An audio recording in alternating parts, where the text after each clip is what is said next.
తాకట్లో ఉన్న మీ బంగారాన్ని విడిపించి ఆ రోజు ఆన్లైన్ రేటుకి కొంటాం. Sharma gold company. Welcome to Suman TV. భారతదేశంలో డబ్బు సంపాదించి భారతీయుల ద్వారా డబ్బుని ఆర్జిస్తూ భారతదేశమే అతిపెద్ద ఆదాయ వనరుగా మార్చుకున్న టర్కీ ఆ డబ్బును తీసుకెళ్లి మన శత్రు దేశం పాకిస్తాన్ చేతుల్లో పెడుతోంది. పాకిస్తాన్ ఆ డబ్బుతో ఏం చేస్తుంది? ఉగ్రవాదుల్ని తయారు చేసి మళ్ళీ భారతదేశం పైకి పంపిస్తుంది. భారతీయుల రక్తాన్ని కళ్ళ చూసేలా చేస్తోంది. టర్కీ చేస్తున్న ఈ ద్రోహం ఆపరేషన్ సింధూర్తో మరోసారి స్పష్టంగా బయటపడింది. ఇప్పటికే భారతదేశ వ్యాప్తంగా బైకాట్ టర్కీ అనే ఉద్యమం సోషల్ మీడియా వేదికగా మొదలైంది. కేంద్ర ప్రభుత్వం కూడా ఈ ఉద్యమంలో పాలు పంచుకుంది. టర్కీకి సంబంధించిన సంస్థల్ని రద్దు చేస్తుంది.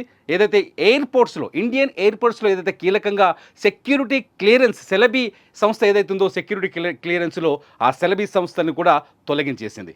అంతేకాదు టర్కీపై వస్తువుల దిగుమతులపైన కూడా పునరాలోచనలో పడింది. ఇప్పటికే మహారాష్ట్ర, పూణే లాంటి ఏరియాలో టర్కీ యాపిల్స్కి చాలా గిరాకీ ఉంటుంది. ఆ యాపిల్స్ని దిగుమతి చేసుకోకూడదని ఒక నిర్ణయానికి వచ్చింది.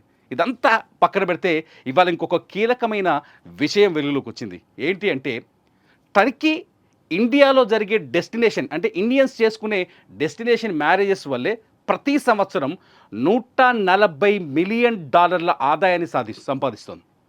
దాదాపు 770 కోట్లు. $140 మిలియన్ ఆదాయం అంటే ఇస్తాంబుల్ కావచ్చు, టర్కీలోని కొన్ని పర్యాటక ప్రాంతాల్లో మన వాళ్ళకి సోకులు ఎక్కువ కదా ఇండియన్స్కి, ఇక్కడ పెళ్లి చేసుకోరు. వేరే దేశాల్లోకి వెళ్ళి పెళ్లి చేసుకుంటే ఆ పెళ్లి ద్వారా కేవలం పెళ్ళిళ్ళు ఫంక్షన్ హాల్ల ద్వారా వచ్చే ఆదాయమే $140 మిలియన్. టర్కీ మన డబ్బుల్ని అప్పనంగా తినేస్తుంది. అట్ ది సేమ్ టైం ఇవాళ ఒక డేటాను పరిశీలిస్తే 2013లో ఈ 2018లో 2018లో కేవలం 13 మ్యారేజ్లు జరిగాయట. డెస్టినేషన్ ఇండియన్ సోక్ చాలా ఎక్కువ. ఎంత భారతీయుల సోక్ ఎంత ఎక్కువ చెప్పొచ్చు. 13 పెళ్ళిళ్ళు జరిగేదట. ఏది టర్కీలో డెస్టినేషన్ మ్యారేజ్లు. అట్లా ఈ సంవత్సరం 2024-25 50 పెళ్ళిళ్ళు. ఏది 50 పెళ్ళిళ్ళే కదని చిన్నగా అనుకోదు. ఒక్కొక్క పెళ్ళికి 25 కోట్ల నుంచి 68 కోట్లు ఖర్చు చేస్తారు టర్కీలో. ఎంత ఇన్కమ్ ఒకసారి ఆలోచించండి. ఒక్కొక్క పెళ్ళికి 25 కోట్ల నుంచి 68 కోట్లు సగటున నేను చెప్తున్నాను రేషియో. ఈ సంవత్సరం ఇవాళ దాదాపు 30 జంటలు టర్కీలో పెళ్లికి ఈ సంవత్సరం దరఖాస్తు చేసుకున్నాయి. ఆ 30 జంటలు కూడా ఇప్పుడు టర్కీ దేశంలో పెళ్లిని వాయిదా వేసుకోవాలనే ఆలోచనకు వచ్చాయి ఆఫ్టర్ ఆపరేషన్ సింధూర్ తర్వాత.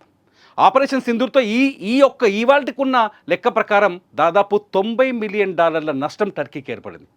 ఒక్క దెబ్బకి మన మేక్ మై ట్రిప్ ఓనర్ చెప్తున్నాడు, 30% పర్యాటకులు టర్కీకి వెళ్ళడానికి విముఖత చూపిస్తున్నారు. వాళ్ళ ప్రయాణాన్ని రద్దు చేసుకుంటున్నారని చెప్పారు. ఇవాళ ఒక మ్యారేజ్ బ్యూరో ఏదైతే ఇంటర్నేషనల్ లొకేషన్స్లో పెళ్ళిళ్ళు ఈ డెస్టినేషన్ మ్యారేజ్లు ఏర్పాటు చేసి ఒక మ్యారేజ్ బ్యూరో చెప్పింది ఇప్పటికే 30 పెళ్ళిళ్ళు రద్దు వైపు ఉన్నాయి. టర్కీలో ఒక్క పెళ్లి కూడా చేసుకోవద్దని డిసైడ్ అయినారట.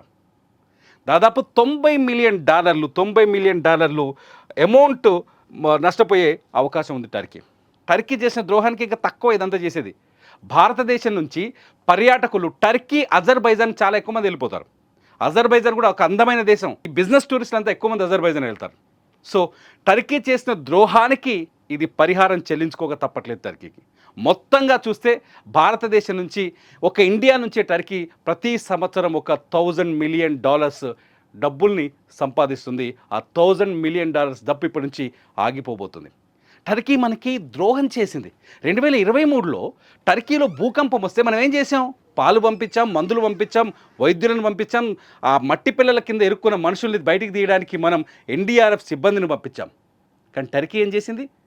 కశ్మీర్లో మన 26 మంది అమాయకులైన పర్యాటకులపైన దాడి చేస్తే ఆ దాడికి మనం ఆపరేషన్ సింధూర్తో ఉగ్రవాద శిబిరాలను లేపేస్తే ఆ ఉగ్రవాద శిబిరాలను లేపేసిన సైన్యం పైన దాడి చేయడానికి సైనికులను పంపించింది, డ్రోన్లను పంపించింది, ఎగిరే బాంబుల్ని పంపించింది, ఆఖరికి సైబర్ దాడులు కూడా చేయించింది.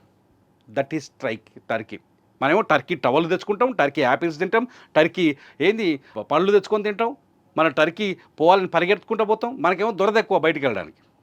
టర్కీ మనల్ని వాడుకొని మన కంట్లోనే పొడుస్తుంది అనేది ఇంకొకసారి రుజువైంది. సో టర్కీ పైన మీ అభిప్రాయం ఏంటి? ఇంకా మీకు టర్కీ పైన కోపం వస్తలేదా? చైనా కంటే ప్రమాదకరమైన దేశం టర్కీ. ఎందుకంటే ఆర్టికల్ 370ని రద్దు చేసిన తర్వాత కశ్మీర్లో టర్కీ ప్రపంచ వేదికలపైన భారతదేశం పాకిస్తాన్కి ద్రోహం చేస్తుంది, కశ్మీర్కు ద్రోహం చేస్తున్నట్టు మనపైన తప్పుడు ప్రచారాలు చేసింది, మనపైన తప్పుడు ఉపన్యాసాలు ఇచ్చాడు టర్కీ ప్రెసిడెంట్ ఎర్డోగాన్. కాబట్టి ఇప్పటికైనా ఆలోచించండి.